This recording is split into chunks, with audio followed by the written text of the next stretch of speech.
Le Saint-Esprit est là. Le Saint-Esprit est là. Le Saint-Esprit est là.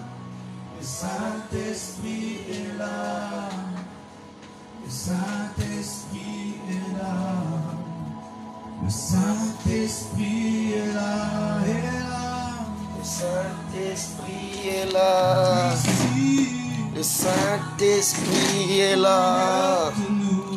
Le Saint-Esprit est là. Jésus-Christ est là. Jésus-Christ est là. Jésus-Christ est là.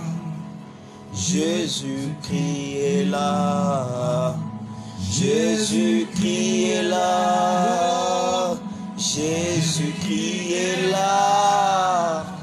Jésus-Christ est là. Jésus-Christ est là. Jésus-Christ est là. Jésus-Christ est là. Jésus-Christ est là.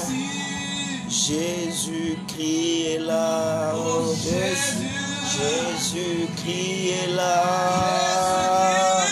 Jésus-Christ est au milieu de nous.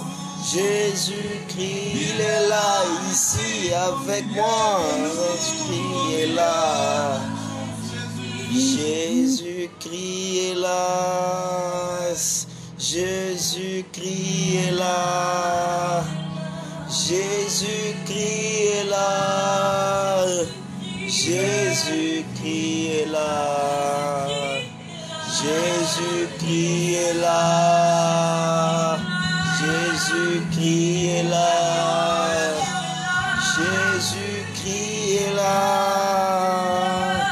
Jésus-Christ est là. Jésus-Christ est là. Jésus-Christ est là.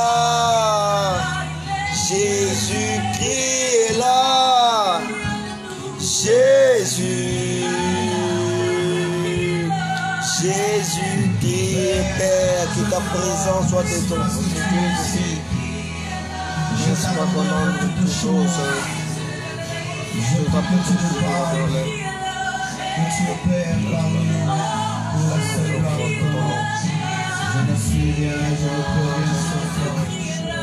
Glorifie-toi encore aujourd'hui. Bénis ta parole. Bénis ta parole. Bénis ton peuple. Agis pour ta gloire, Père. Reçois ton onction pour parler ce soir en ton Père. Au nom de Jésus-Christ.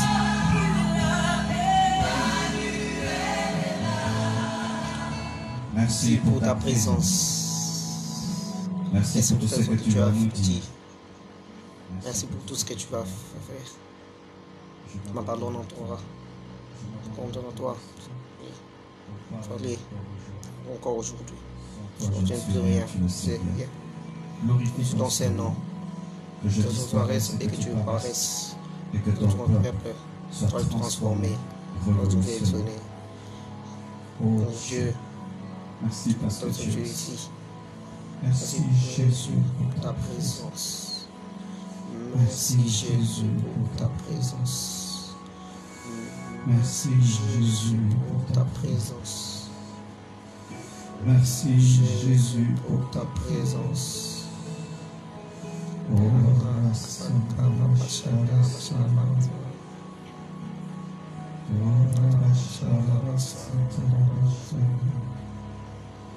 Merci. J'ai ainsi prié. Amen. Nous acclamons. Acclame le Seigneur très très fort. Salut ton voisin de... Voilà, nous débutons avec notre thème sur Dieu n'habite pas dans les temples construits des mains d'hommes. Dieu n'habite pas dans les temples construits des mains d'hommes. Dieu n'habite pas dans les temples construits des mains d'hommes. Nous allons lire le livre des Actes au chapitre 17. Acte 17, le verset 24. Acte 17, le verset 24.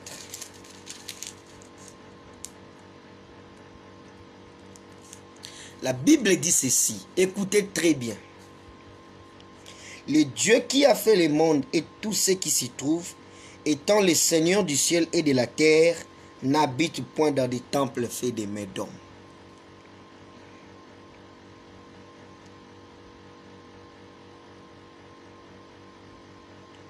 Je répète, Acte 17, verset 24.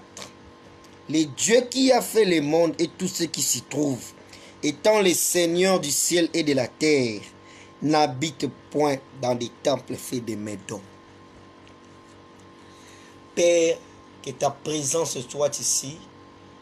Écarte-moi de la scène. Manifeste-toi. Glorifie ton Saint-Nom. Au nom de Jésus-Christ. Amen. Voilà notre thème de ce soir. Dieu n'habite pas dans des temples faits des mains d'hommes. Je vous ai donné le passage de Actes chapitre 17, verset 24, pour que vous puissiez avoir l'idée du sujet. Donc, le problème est de savoir où habite Dieu. Il y a eu beaucoup de questions que les gens se posent. Comment un Dieu grand peut-il habiter en moi, dans mon esprit? Comment un Dieu immense peut-il habiter en moi, dans mon esprit? La réponse est que ceci. Premièrement, ce que tu dois savoir, c'est que l'esprit humain est créé à la taille de Dieu. Nous avons le fou de Gadara qui avait plusieurs démons, mais les démons n'avaient pas rempli son corps.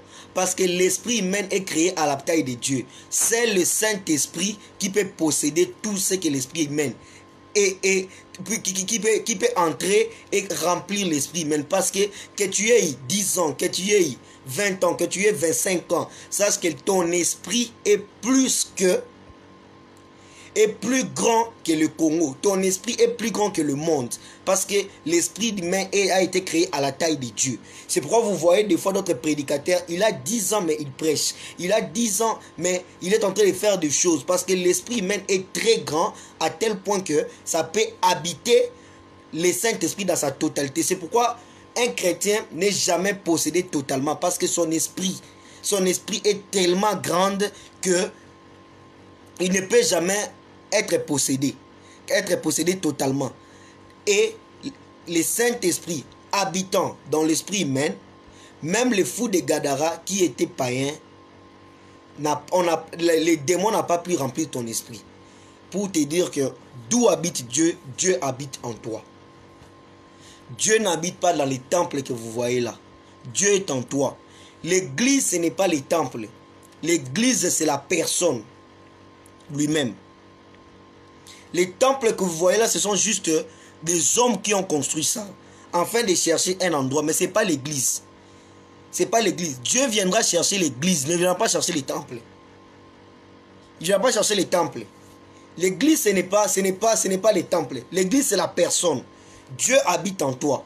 Tu dois prendre conscience aujourd'hui que l'église n'est pas les temples. L'église, c'est une personne. C'est toi que Dieu a besoin.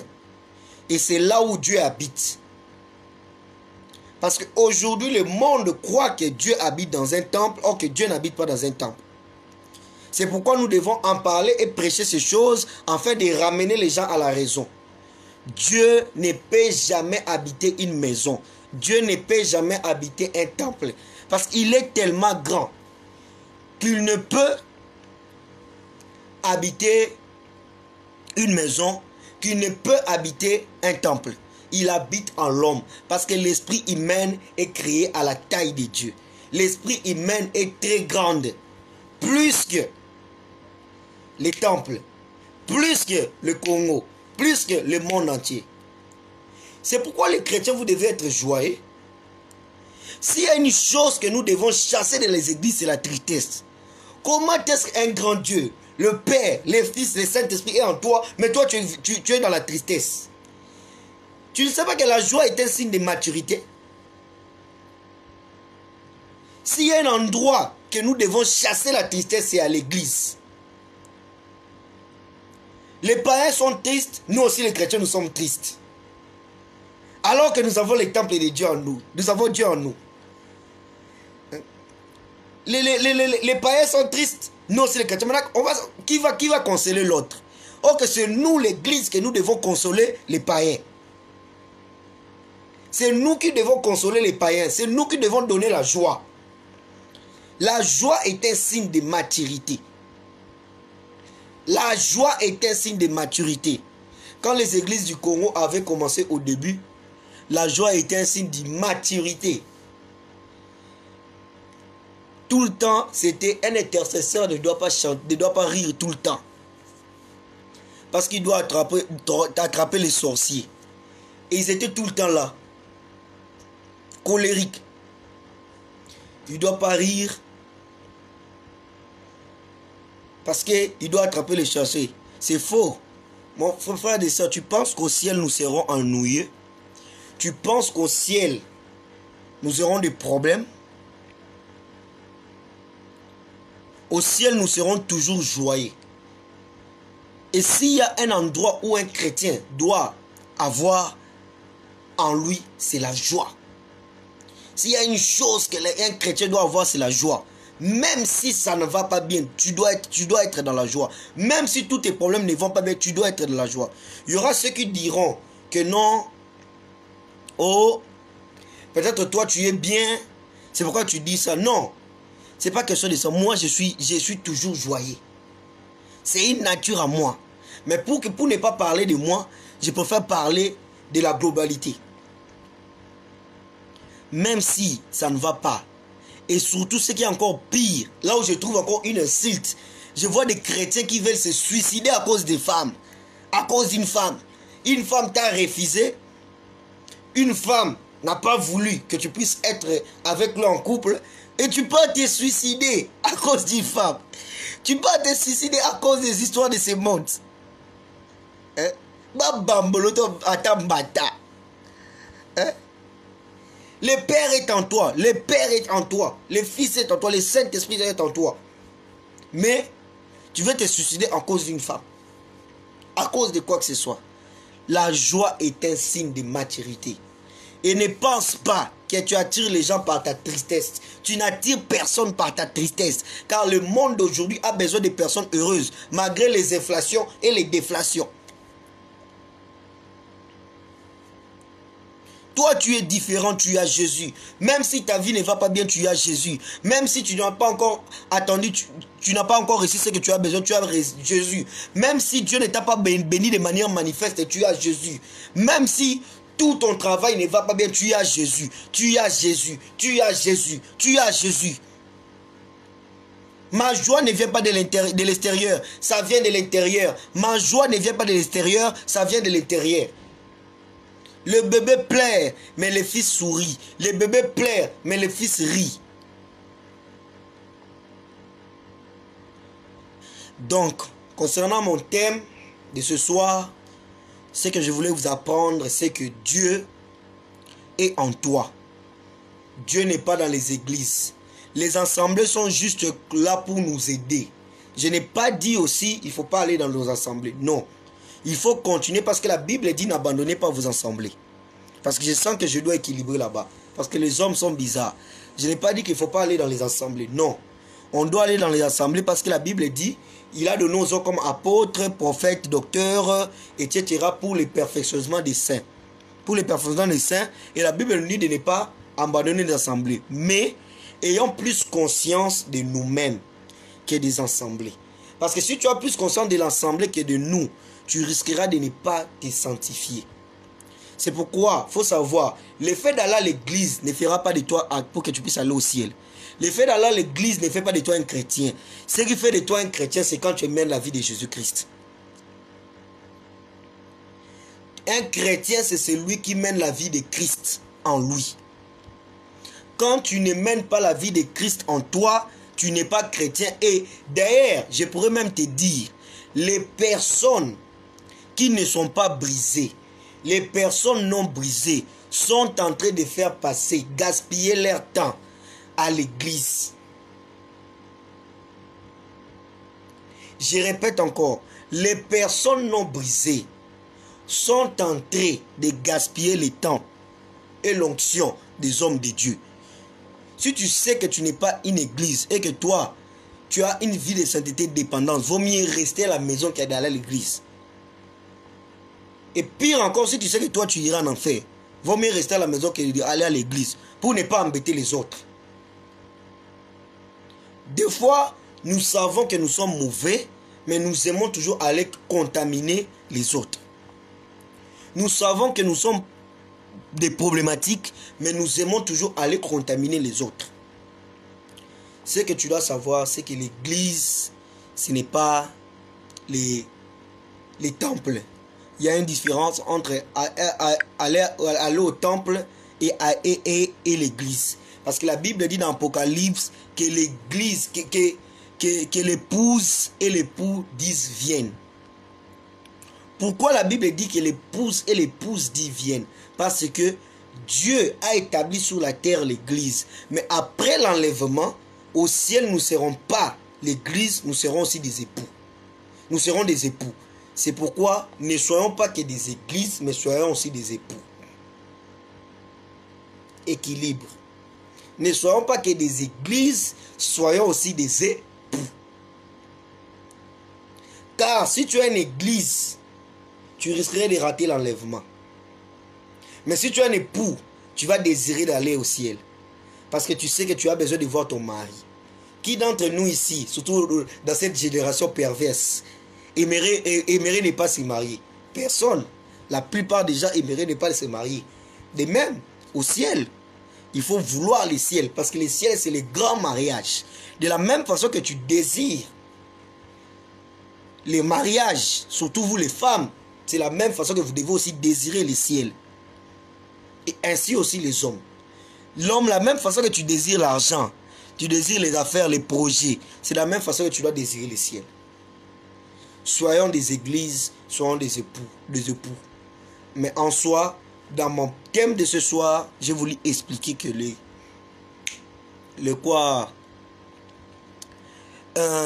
temples dont je parle, quand je dis Dieu n'habite pas dans les temples faits des mains d'hommes, c'est ces temples que les gens ont construits. Dieu n'habite pas là-bas. Dieu habite dans un temple fait de ses propres mains, qui est toi, l'homme. Et puis, ce n'est pas pour rien que Jésus a dit, donnez à César ce qui est à César et à Dieu ce qui est à Dieu. À César, parce que la pièce qui était là, c'était à César. Mais comme l'homme est le corps de Dieu, et la formation de Dieu, et l'homme doit être donné à Dieu. Donc c'est ça. C'est ça, ce que je voulais prêcher comme thème. Mais, élevons un peu le niveau. Parce que nous ne devons pas rester que dans ça. C'est que nous devons savoir aussi, à part le corps de l'homme, Dieu aussi a une autre habitation. Et c'est par là que je vais vous donner son habitation. Ou à part l'église, à part le corps de l'homme, il faudrait savoir que Dieu a aussi son habitation. Je vais vous donner les passages bibliques parce que je ne veux pas, et comme que non, oh, le docteur Emmanuel avait mal prêché, il a dit des hérésies, donc pour tout éviter, je vais vous donner des passages bibliques et on va aller mollo.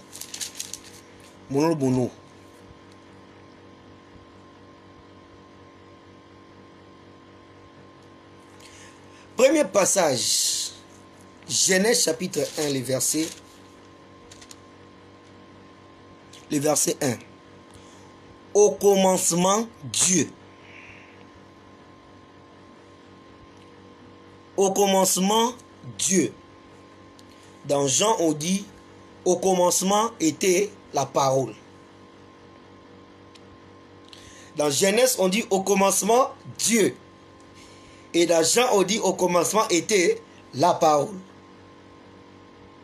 Je vais vous choquer. Dieu n'habite pas au ciel. Dieu n'habite pas au ciel. Je vous donne les passages. 2 Chroniques chapitre 6 verset 18. 2 Chroniques chapitre 6 verset 18.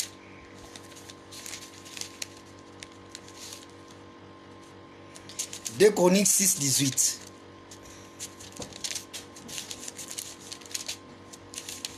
On va aller mollo.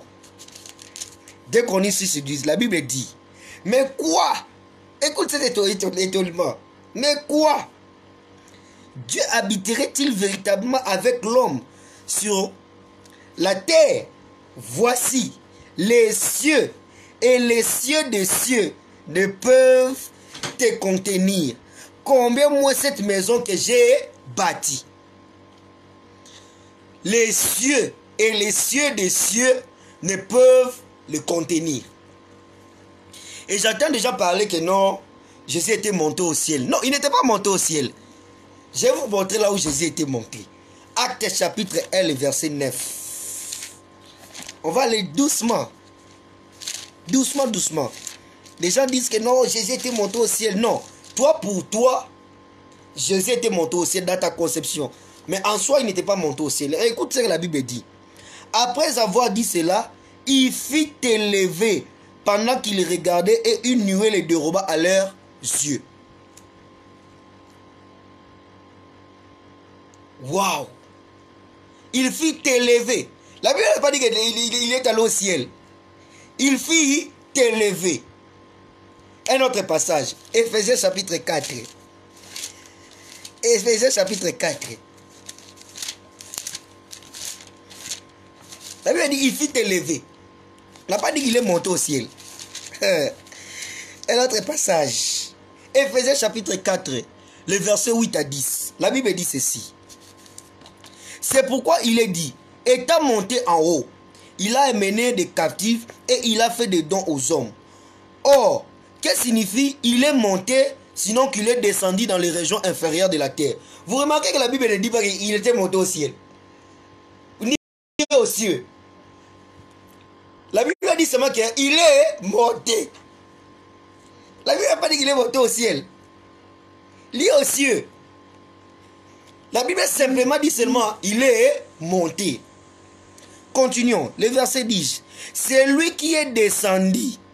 C'est le même qui est monté au-dessus de tous les cieux. Jésus a un problème aujourd'hui.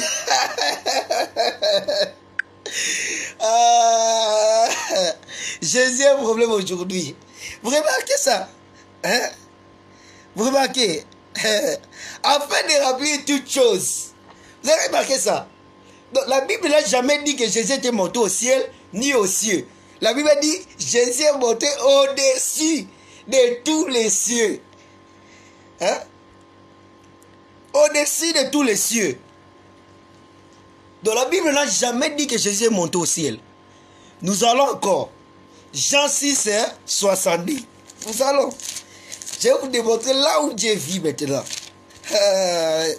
Non, Bible est lengi. Bible est lengi. Bible est lengi qui toko. Jean 6, 62. Jean 6, verset 62. La Bible dit, et si vous voyez le Fils de l'homme monter où il était auparavant. Ah! Où était auparavant? Maintenant, où? Hein? Où il était auparavant? Auparavant, maintenant, où?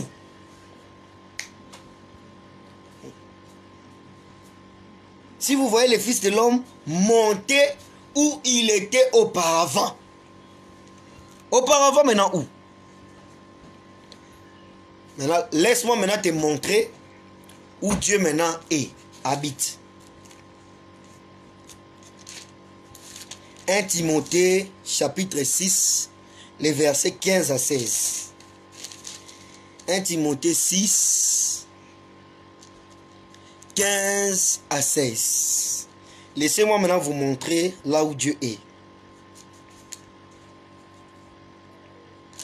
1 Timothée 6, 15 à 16.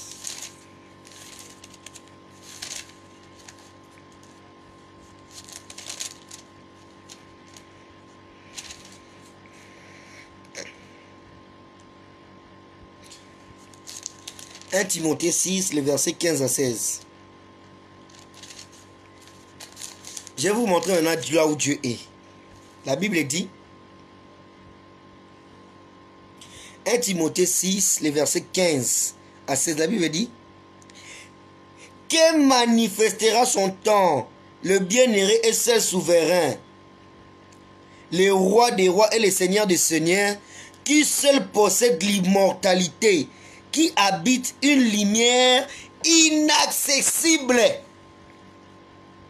que nul homme n'a vu, ni ne peut voir, à qui appartient l'honneur et la puissance éternelle. Amen. » Donc Dieu habite dans des lumières inaccessibles.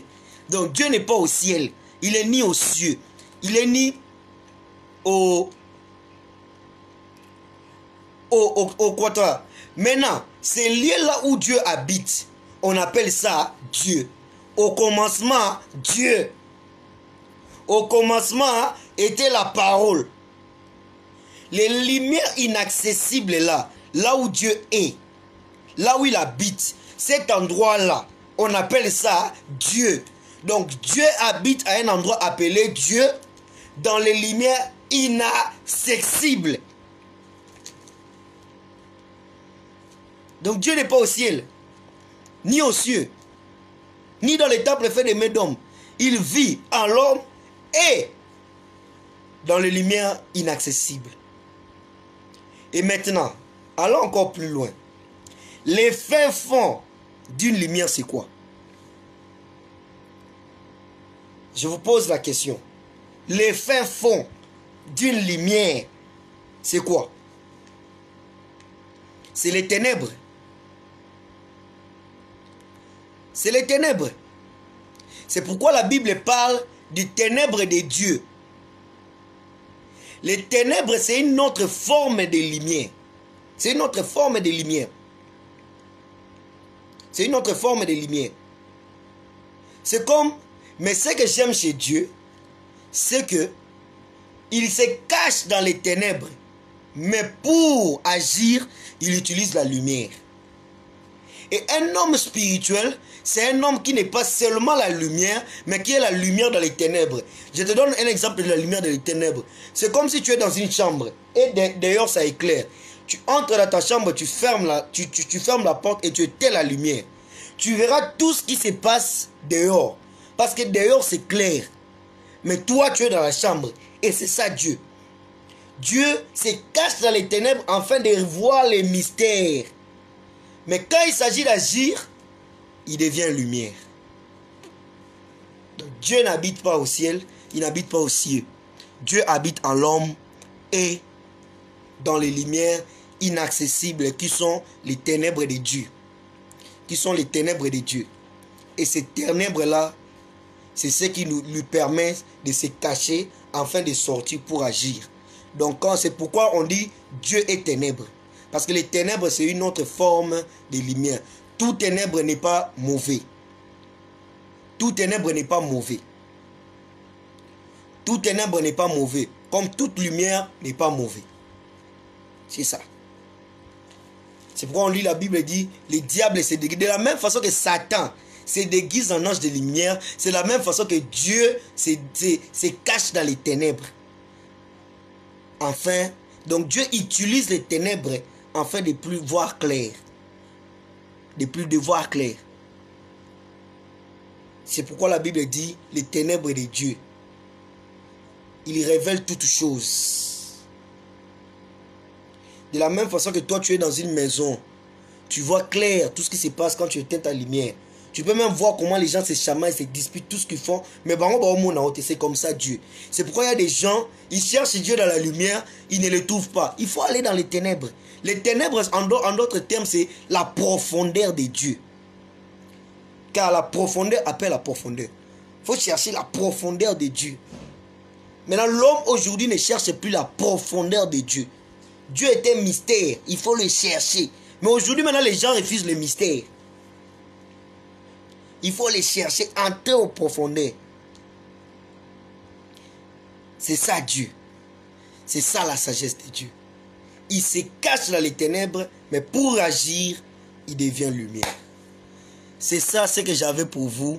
Au reste, que Dieu vous bénisse abondamment. Je vous conseille de beaucoup suivre ces messages, de lire, de réécouter. Et si même vous allez les partager, si même vous allez les prêcher, ce n'est pas un problème. Nous prêchons que les évangiles de Paul, de Pierre. Même moi, ce que j'ai réussi, on me l'a prêché. C'est ça.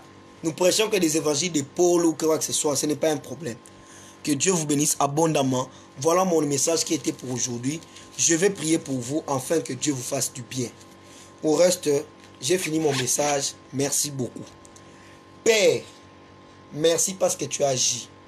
Laisse que toi, le soleil de la justice, que tu puisses nous ouvrir des révélations, nous remplir de ta gloire, de la sainteté, de la puissance, de l'onction. Allons de l'avant, cherchons ta profondeur, qu'on sache que tu es Dieu et que nous sommes tes serviteurs.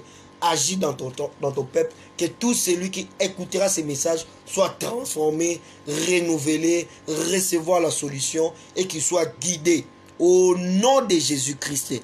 Cherche Dieu et tu seras béni. Cherche Dieu et tu recevras les mariages. Cherche Dieu et que tu recevras tout ce que tu cherches. Cherche Dieu et tu vas recevoir tout ce que tu as besoin.